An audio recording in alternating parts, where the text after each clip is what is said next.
Joining us to discuss this further is Andrew Smith from the Campaign Against Arms Trade. Andrew, thank you for joining us today. Now, Saudi Arabia is an authoritarian state with a very poor human rights record. Why has the UK government taken such a position? Well, first of all, thank you very much for having me on this afternoon.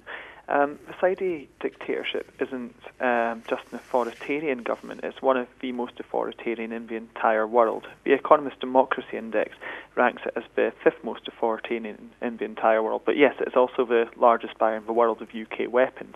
And I think why the UK government does it is a question for the UK government. It's not really a party political issue. This is one which has happened just as much under Labour governments as it has under Tory governments as it has under the coalition. There's definitely been a distinct closeness between the Saudi regime and whoever has been in Downing Street in the UK. And part of it is to do with UK strategic defence policy, but part of it is about the fact that all too often arms sales are put ahead of human rights. Why is it that, you mentioned the strategic defence policy, why is it that defence sales are put before human rights and issues such as torture? Well, first thing is we don't think that they should be. We think human rights and democracy have to be right at the heart of UK foreign policy, but unfortunately there's a rank hypocrisy that's right at the heart of UK foreign policy, and that's why arms sales are put ahead.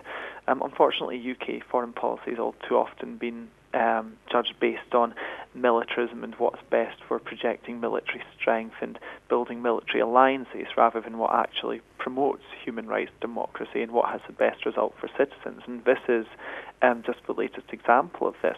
And it has to be said that the UK government isn't just authorising these sales, it's actively promoted them. David Cameron has openly lobbied for the Saudi government to be buying Eurofighter Typhoon jets, despite the human rights situation there. We saw Prince Charles visiting Saudi Arabia last year to try and promote Eurofighter sales as well. So this isn't just something which the government has signed off on, it's something which the government has gone out of its way to promote and has put a lot of time and effort and political capital into doing so.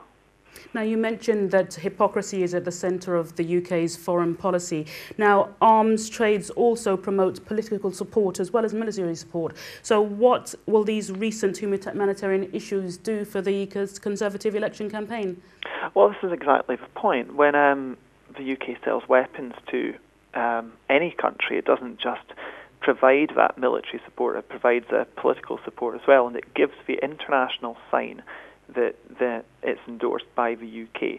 It gives them a fig leaf of respectability. There has been a worsening human rights situation in Saudi Arabia, but this isn't exclusive to Saudi Arabia. In Bahrain, we've been seeing the crackdown intensifying there. We've seen this in a whole number of countries which have also been large buyers of UK weapons. In terms of what it will do to the Conservative Party's campaign, I think that one of the issues is that it isn't a party political issue. When Labour were in power for 13 years, these exact same arms sales were happening. Tony Blair was very close to the Saudi regime and was and bent over backwards to help BAE Systems. Andrew Smith from the Campaign Against Arms Trade, thank you very much for joining us.